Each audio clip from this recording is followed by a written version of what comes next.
শহীদদের যে আকাঙ্ক্ষা সেটি বাস্তবায়ন হয়েছে। হাসিনাকে ভারত থেকে স্বাধীন বাংলাদেশে দ্রুত নিয়ে আসতে হবে। বাংলাদেশের ইতিহাসে একটি ঐতিহাসিক দিন। আজকে বাংলাদেশে গত 16 বছরে যে ফ্যাসিবাদ কায়েম করেছিল, জুলাই বিপ্লবে যে আমাদের 2000 ভাই বোনকে শহীদ করেছিল, 40,000 ভাই বোনকে গাজী করেছে, হেলিকপ্টার থেকে গুলি করে আমাদের শহীদ আনাস, শহীদ তাহমিদ থেকে শুরু করে হাজার হাজার আমাদের ভাই বোনদেরকে শহীদ করেছে, সেই খুনে হাসিনার আজকে মৃত্যুদণ্ড ঘোষিত হয়েছে। ওদের স্বপ্ন পূরণে পাশে থাকতে পেরে আমরা গর্বিত।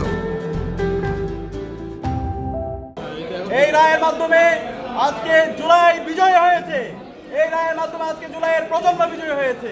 এই রায়ের মাধ্যমে আজকে শহীদদের যে আকাঙ্ক্ষা সেটি বাস্তবায়ন হয়েছে, ইনসাফের বিজয় হয়েছে। একই সাথে যে খুনে হাসিনার দূষণ সাবেক স্বরাষ্ট্রমন্ত্রী খুনে আসাদুজ্জামান কামাল, তারও আজকে মৃত্যুদণ্ড রায় ঘোষণা হয়েছে।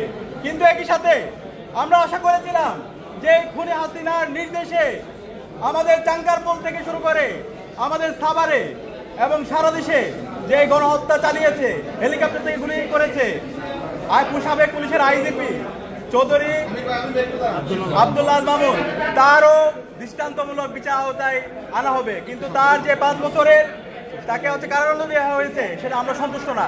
আমরা অন্তর্বর্তীকালীন সরকার আন্তর্জাতিক অপরাধ ট্রাইব্যুনাল অনুরোধ করব, তার যে অপরাধের মাত্রা সে অনুযায়ী তাকে যেন ন্যায্য বিচারের আওতায় নিয়ে আসা হয়। একই সাথে আমরা ডাকসুর পক্ষ থেকে বলতে চাই, এই খুনি হাসিনা এবং তার সকল দোষরদের, তারা বিগত 16 বছরে যত ফ্যাসিবাদ কায়েম করেছে, যত গণহত্যা এবং শিশুহত্যা করেছে, এই প্রত্যেকটা হত্যাকাণ্ডের বিচারে স্বাধীন বাংলাদেশে হতে হবে। একই সাথে হাসিনাকে ভারত থেকে স্বাধীন বাংলাদেশে দ্রুত নিয়ে আসতে হবে। এক্ষেত্রে ইন্টারপোলের সহযোগিতা নিয়ে এবং আন্তর্জাতিক যত মাধ্যম আছে সেই মাধ্যম ব্যবহার করে খুনি হাসিনাকে এবং তার দূষণদেরকে দেশে নিয়ে এসে দ্রুত রায় কার্যকর করতে হবে। এবং আজকের এই রায়ের জন্য আন্তর্জাতিক অপরাধ ট্রাইব্যুনাল এবং ইন্টারিম সকল তদন্ত কর্মকর্তা, শহীদ পরিবার সবাইকে আন্তরিক ধন্যবাদ জানাচ্ছি।